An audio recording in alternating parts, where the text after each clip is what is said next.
After a recital, Jascha Heifetz was once told backstage by an admirer, "Oh, Mr. Heifetz, I just love the sound of your violin."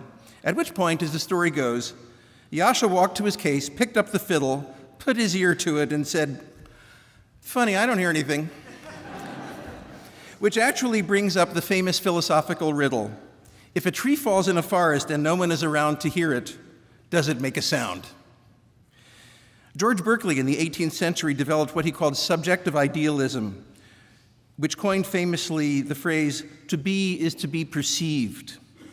And today metaphysicians are split. According to substance theory, a substance is distinct from its properties, and according to bundle theory, an object is merely its sensory data. Whether you are into substances or bundles, for me, this is all about whether the tree has shared its experience with a human or animal or plant or some other form of life. But what if a tree fell in the forest and there was no one around to hear it? It then got cut up, made into a violin by Antonio Stradivari, and 400 years later played the Mozart Third Violin Concerto under the chin of Itzhak Perlman. Well, that would be one heck of a sound. And what if Toby Perlman was in the audience that night to hear the performance? Well, not only did the tree make a sound, but its sound was made immortal and entered the realm of a deeply shared experience between two of the most extremely effective human beings that we celebrate today as honorary doctorates. Which leads me to say that today's ceremony includes some sap and some tree sap.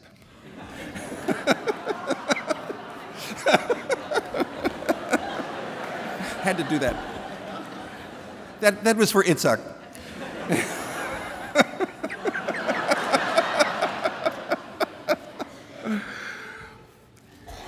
We celebrate two people today who have played so many important roles already within our society, within our musical life, and within their own family, and who continue to work tirelessly in so many ways for the betterment of the world, for that forest that we all share.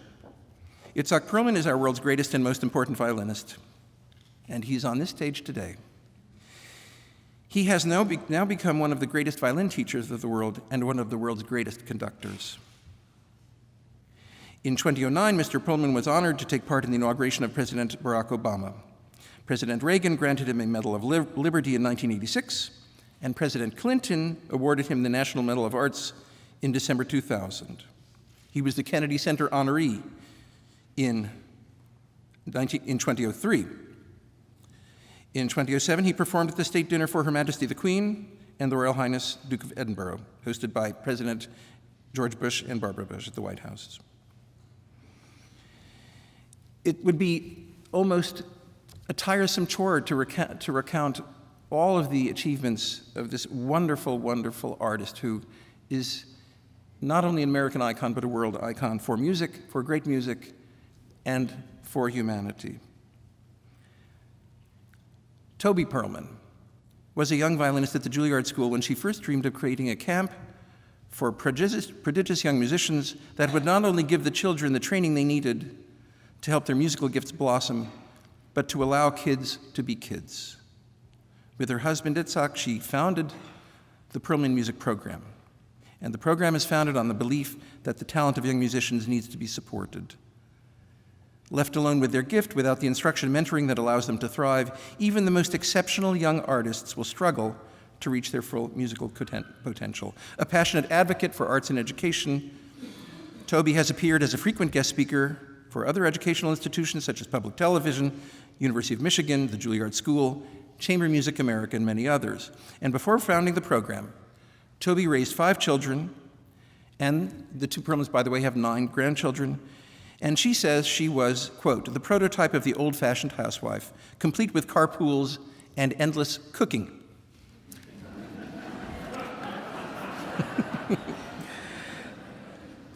Toby, a wonderful musician in her own right, has shared with Itzhak the joys and hardships of the life of an important musician in our world's musical history. A violin student of Dorothy DeLay, along with Itzhak, Toby has had a clear vantage to comprehend and view and watch Itzhak's genesis from young person and young artist and student to adult, master, and teacher.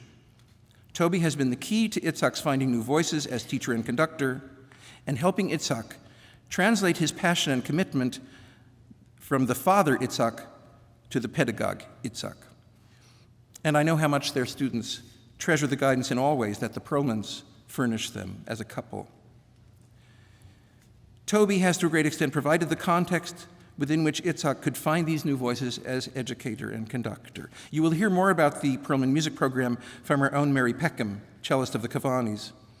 But PMP is perhaps the world's most effective, inspiring, and happiest summer program in the world. And it is Toby Perlman who is responsible for its existence, its design, and its success.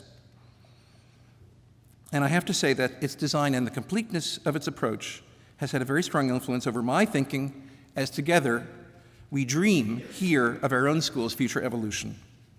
We're so proud to have Mary Peckham as a member of our faculty, and today I thought we might welcome the Perlmans to the CIM family by pretending that we were all sitting in a very large living room together, sharing vicariously in a fireside chat with Itzhak, Toby, and Mary about life, about music. Would you like me to read your bio, Mary? I think it deserves, yeah, I think we need to do it. Yeah. No. Yeah. Mary, of course, is our own wonderful Mary Peckham, a founding member and cellist of the Cavanis, and the host of CIM's radio program, Offbeat. Her teachers were Gary Hoffman, Paul Katz, Aldo Paraso, Janos Starker. With the Cavanis, she's won Naumburg Chamber Music Award, Cleveland Quartet Competition, Ask Cup Award for Adventures in Programming, as well as the Governor's Prize from the Governor of Ohio. She has given master classes, led chamber music seminars at Shanghai Conservatory, at the University of California, Riverside, was visiting professor at UTexas, and performs and teaches at the Perlman Music Program in the summer. I give to you Toby and Itzhak Perlman and Mary Peckham.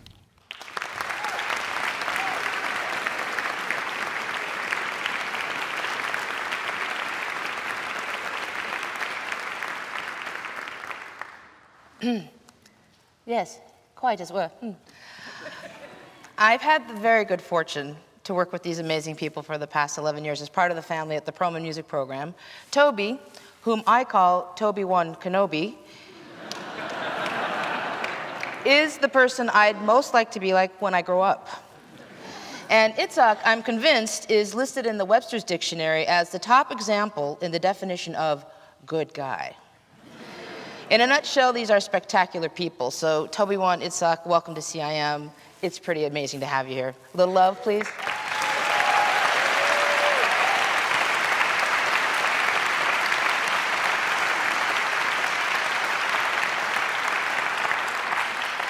All right, Toby, I'd like to talk to you about dreams. You had a dream as a young violin student to one day start your own music festival. I believe you even drew up the first curriculum one day on a napkin in the Juilliard cafeteria. Correct. You dreamed about creating a musical institution dedicated to training gifted young classical musicians in a supportive, nurturing, and non-competitive environment.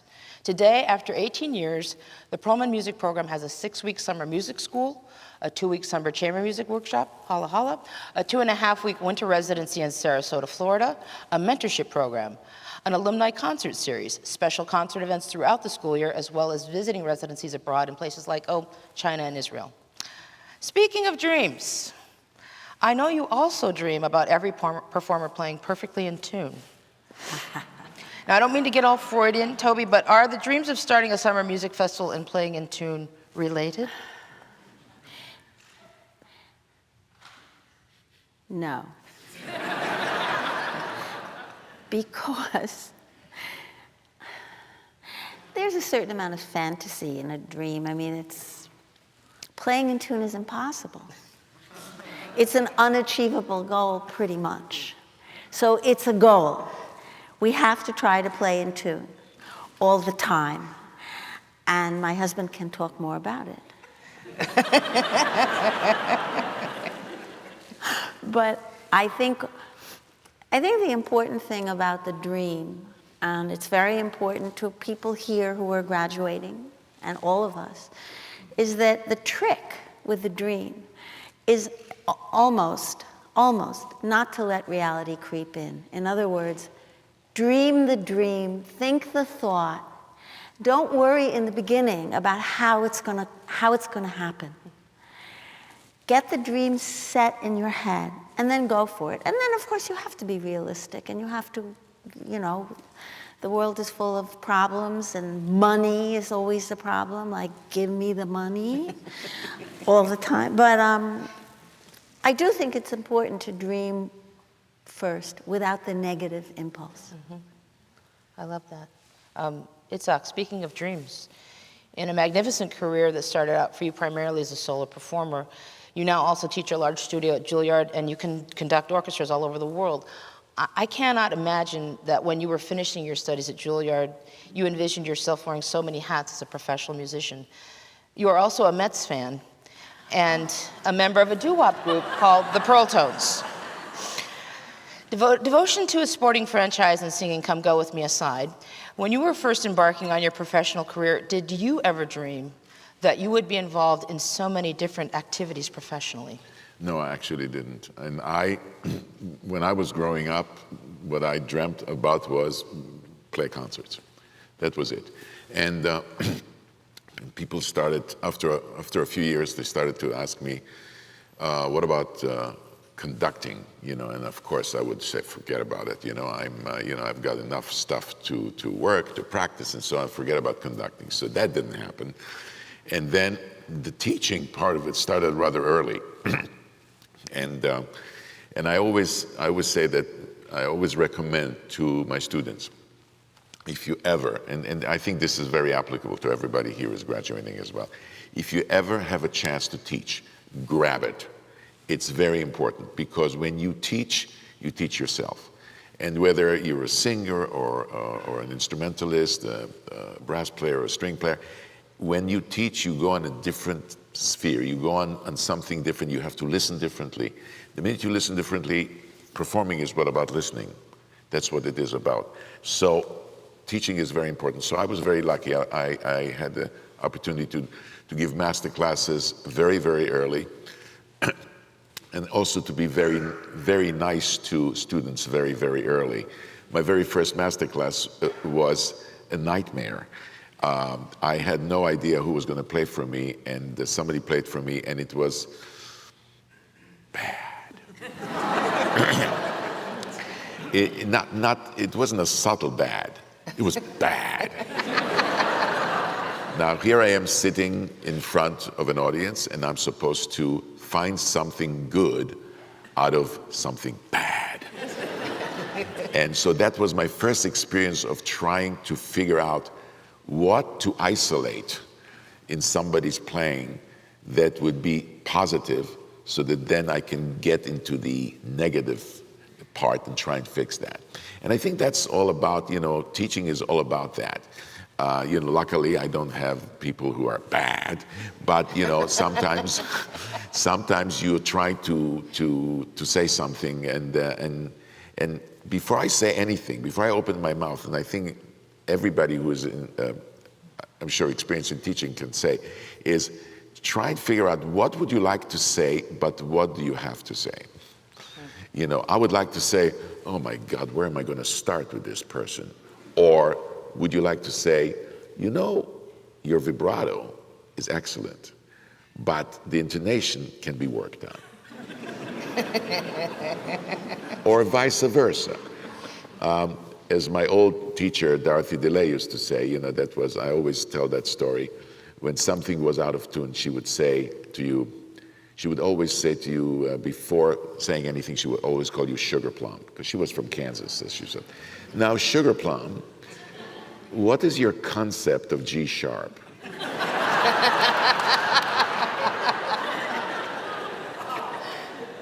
And that was at the very, very beginning. So when I first came from Israel, I used to have a Russian teacher, and she was not very subtle.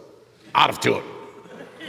So I would say, Mr. Demistele, just tell me, is it out of tune? I'll fix it. She said, no, she says, Mr. Milstein plays it on the flat side. Mr. Heifetz plays it on the sharp side. The kind of intonation. What is your concept? And that, I had to think. And, I didn't like to think. You know, I like to be told what to do, and that's part of the teaching that I do is tell the student to think, and I think that's very, very good. You know, we get involved in the process. Anyway, so what question was it that I was supposed to answer? I don't really care. I love that. That was amazing. Dream, Shmeem, it was great. All right, I'd like to delve right into your unique partnership. And, okay, little tassel situation. And as one of my favorite songs from The Sound of Music says, let's start at the very beginning. A very good place to start. I'm sorry, okay. So Toby, how did you and Itzhak meet? Doesn't everybody know? I want you to say it again, please. Aviva, do you know? Oh, you don't know. See, so you should say it. So tell it to my grandchild. So Saba and I were at a summer music school called the Meadowmount School of Music. And there was a concert on the 4th of July weekend. It was the first concert of the summer. And Saba was the last player. He played Sagan by Ravel. And I went backstage after the concert and I asked him to marry me.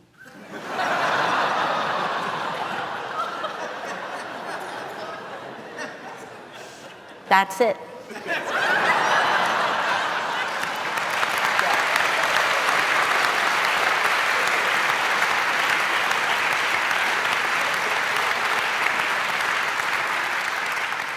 Reflecting upon your musical life and having the amazing partnership that you share, because so much of what you've achieved has been because of the way you interact with others together, I'd like to ask you both, how do you impart the ability to work that way or collaborate that effectively to those whom you mentor? Itzhak? No, Toby, you start. What? Toby? I didn't get the question, so I want to see what you are doing, what you're answering. Okay, so I have to fix the question first. Fix it. You see, that's what I meant. You know, you see, she's better. Fix it, please. Because there has to be clarity about what goes on and what's real, which is that he knows how to play the fiddle. He really does. It has nothing to do with me. Am I touching the microphone? He said, keep your hands down. It has nothing to do with me. That's all his, and it's just unbelievable. It just is. You guys have no idea how good he is. Yeah. He's unbelievable.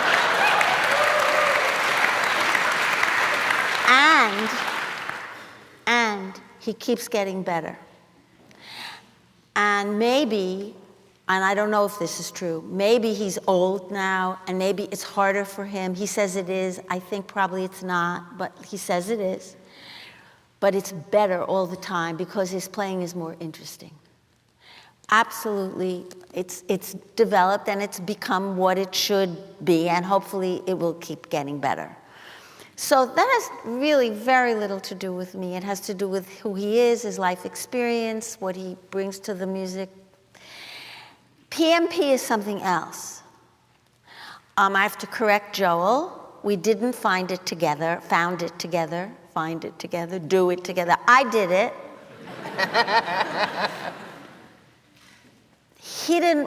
He wasn't really interested. But something happened along the way. He got very interested, he got very involved. And you're right, it's a together thing that we do. It's a partnership. And I'm not really even sure what it is that we do. I know it's something special. Yeah. But I also want to tell you that PMP is special. There's no place like it in the world. But Mary is the associate director, and at the workshop, she is the boss of the workshop, the director of the workshop. It's also because of her. That's the truth. And you believe that, right? You believe it. You know. Okay. All right. Did I answer a part of it? Yeah. The whole thing? Yeah. What was a long question? Well, you're such a virtuoso team together, and Yeah, we're good. I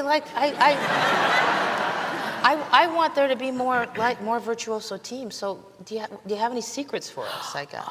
Well, you know, one secret is that since he has a couple of jobs, right? Like he plays the violin, he's busy, and he's not this kind of crazy, possessive teacher who's strangling the kids like they never can leave him to go someplace else, or they can never play for anyone else. He's nothing like that. That's something special, I think. Yeah, that is. Right? Yeah. Why don't you talk? Yeah. Well, what aspect of the marvelous? Why am I talking with an accent? Because it's fun, Itzhak. It's fun. So, what do you want to know? I want to know, how would you advise us to be able to create these kinds of partnerships with others that work so well together? Come on, That's Guru. a very difficult That's question. a really hard question. Okay, well, we'll come back You have to to it. like each other. Oh, that's okay. Yeah. Okay. You know, people. No, look, people. The people who attend the program, they follow. They have a feel. Yeah. Whether they can talk to you or not. That's one thing, you know. Right. I mean, Toby is like.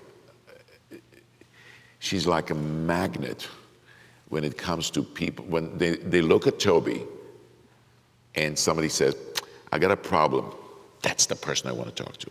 I mean, it's just like this. I don't know. She doesn't do anything. They just look at her and they just know More from the the vibe. Littles program, not so Yes, much in yeah. the workshop. They said, "Mrs. P, we got to talk to Mrs. P. I got a problem, huge problem.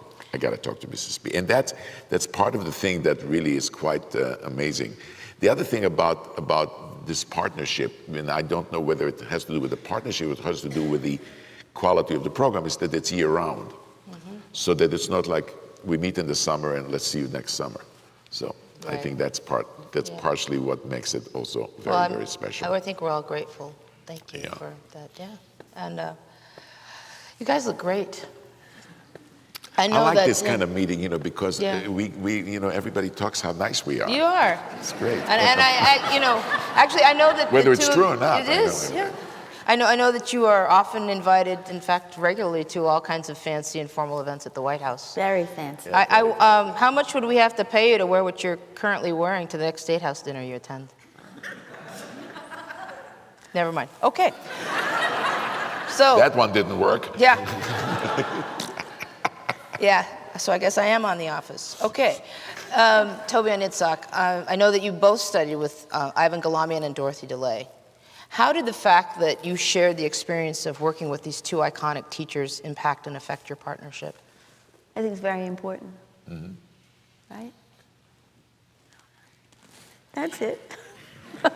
No, We speak the same language.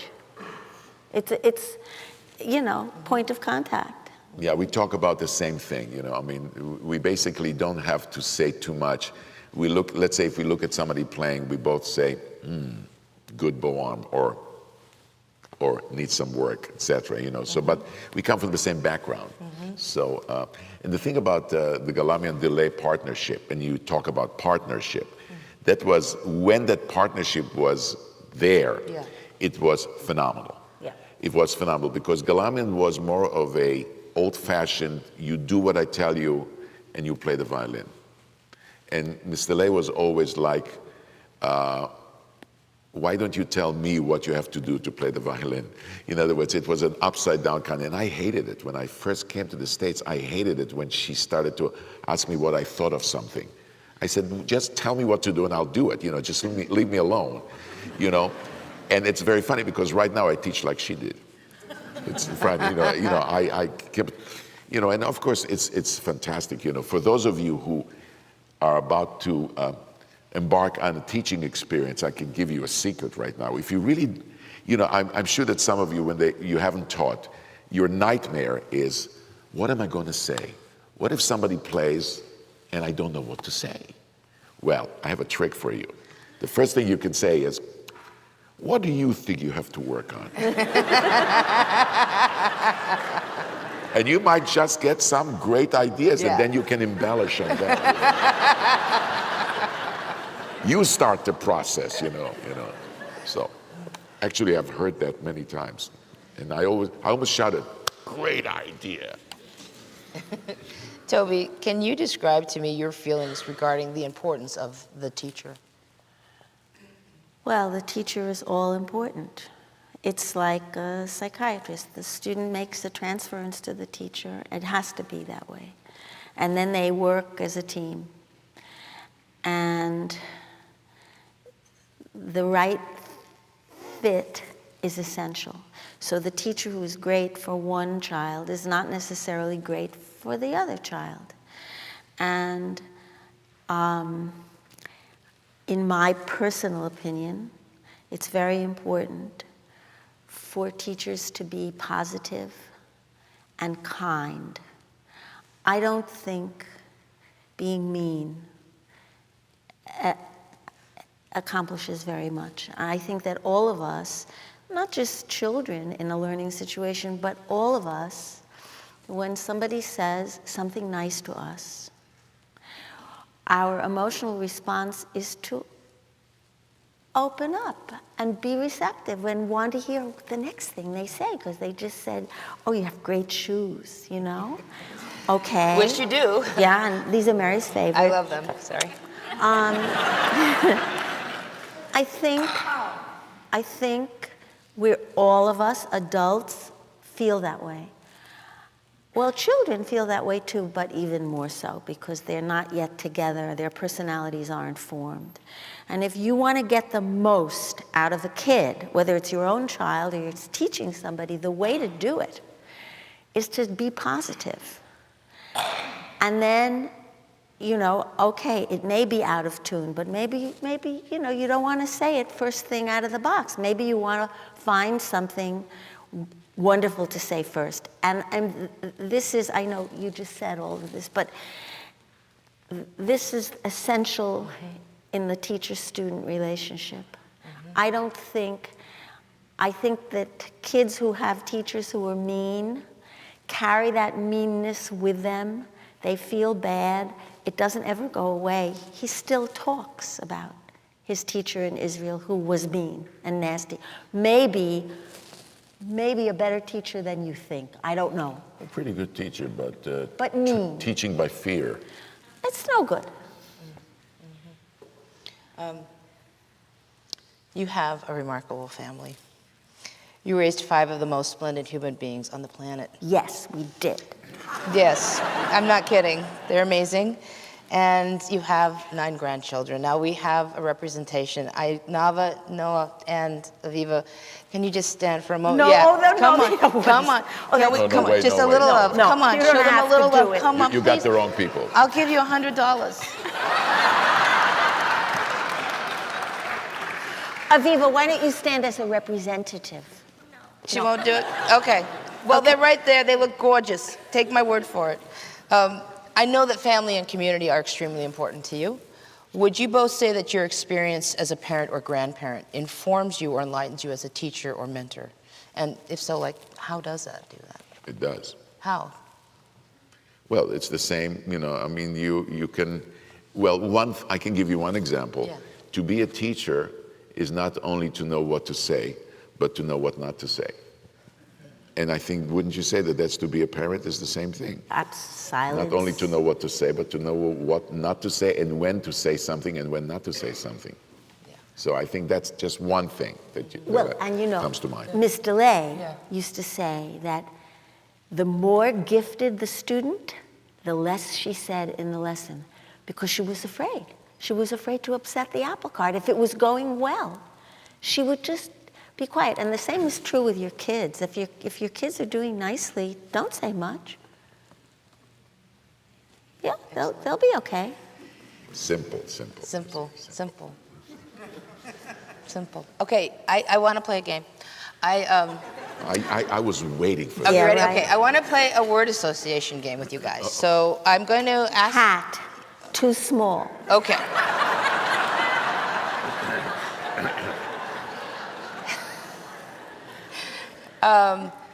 I'm going to say a word, and then I'd like for each of you in turn to tell me what word or remark or phrase comes to your mind when I tell you that word. So are you guys ready? Toby, I'm going to start with you. I hate this. You ready? Okay. Okay, so you hate this. We know that in advance. The hat is too small. Ready?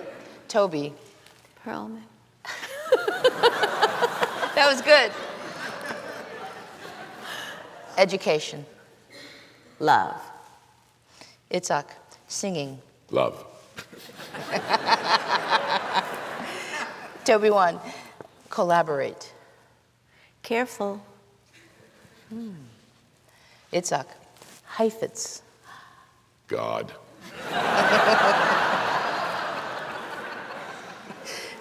Toby. The Mets. Oh, Itzhak. pitching. Oh, okay. We need it. I got you. Itzhak. Wine. Burgundy. Oh, okay.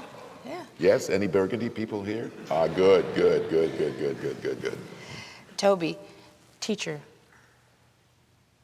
Important. Itzhak. Practice. Hate it. That was excellent. That's great. I would say Yeah. for practice. Yes. Slowly. Slowly. Yeah. That's true. It's true. Itzhak, we all know that classical musicians are trained rigorously and that there are thousands of hours involved in the preparation for a performance. All of the performance preparation, along with the concert itself, are obviously crucial, but sometimes the most difficult job for a musician is what happens after one has played. Itzhak, I have a two-part question for you regarding post-performance experiences. First, what is the strangest thing anyone has ever said to you after a concert? Should I do that? Absolutely. Okay, all right. Actually, I should have brought the letter with me. I mean, would that constitute something after a concert? Sure, yeah. Okay, all right. I was playing a concert in Fort Lauderdale, Florida.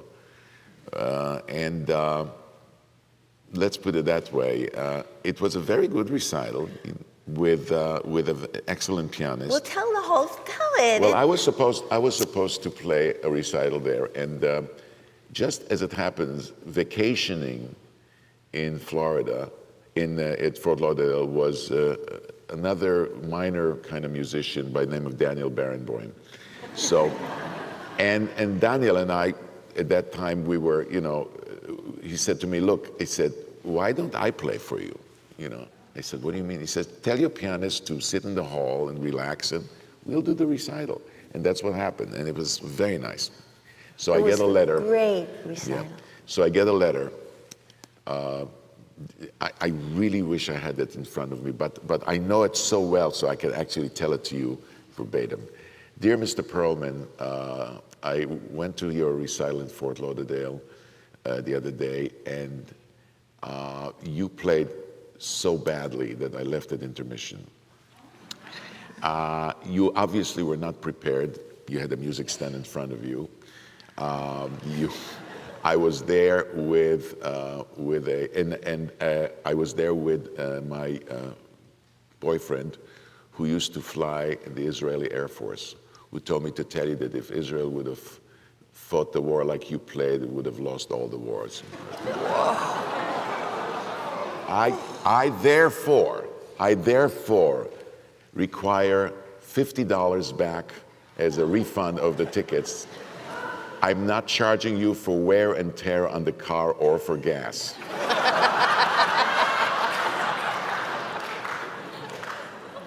I'm not a quack. I studied music at the blah, blah, blah in New York, whatever it is. Send the money. $50 ain't no hay. This is a quote. And so that was a letter. I had somebody send her a letter back with the check for $50, saying that hopefully she could use it for something closer to her background and taste, which she did not like, and wrote a letter back and says, how dare you insult me like that? Anyway, so this is...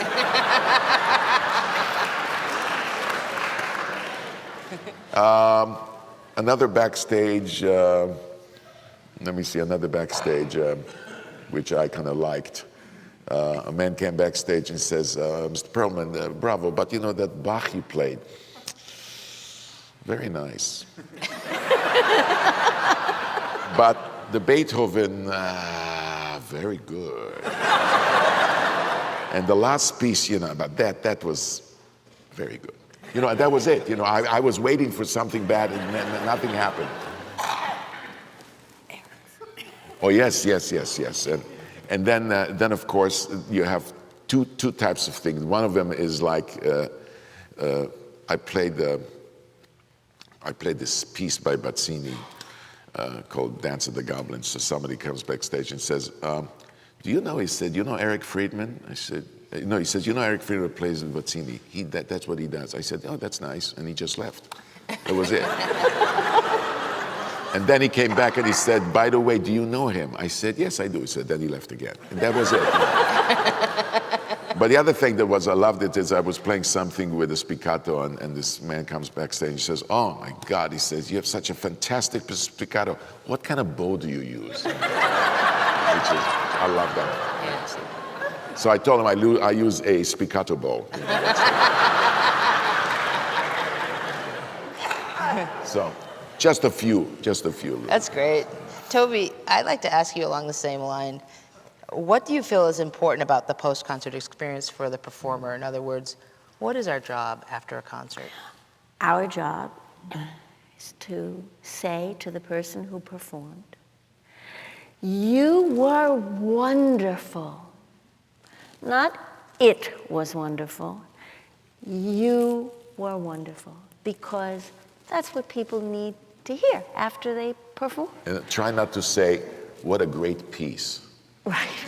And all of the, first of all, if the person wants criticism, the person will come to you later to ask, what did you really think, or did you really mean it, or whatever. There'll be an opportunity. And if the person doesn't want criticism, we should, you know. Yeah, I mean, it's really, I mean, that's all you want to hear. You want to hear some good stuff. Mm-hmm. And if you say to somebody, oh, God, it was awful, you're going to say, you'd be surprised. You know, this stuff sounded, you know, this was wonderful, it really was terrific, you're imagining. You know, you got to lie if it's really horrible. You got to make somebody feel good, because that's what they want to hear. Maybe the next day or in a week, you can go into reality. Sometimes I wait a year to tell you something. I know. Is today the day? The day's not over, it's just beginning. Toby, I know you value community a lot. Would you talk to us about the importance of community, especially to the classical music on the verge of a professional career? Well, I can talk about community in terms of the Perlman music program, and I can talk about it in terms of my own family. I mean, to me, community is, I don't know why this is, but it's the most important aspect of everything.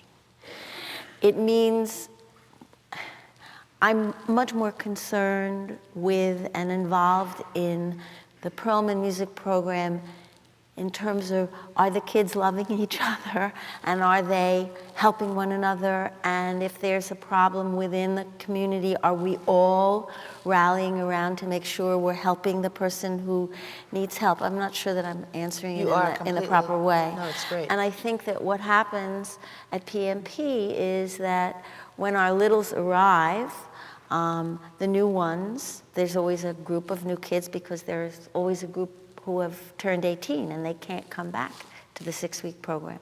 So we fill those spots, and the new kids are terrified when they arrive. The shoulders are up, you know, they're looking around. And by the end of the day, they've experienced Mary, that helps them. We've sung as a chorus already by the end of the day. And then they've gone to orchestra, where he often seats them by height. By the time they're done and they're ready to go to sleep, the shoulders are down, because they have an idea that this is a different kind of place. I tell them at lunch that first day that They've heard a lot about me. I know I have a reputation. And they've heard that I play favorites, and it's absolutely true.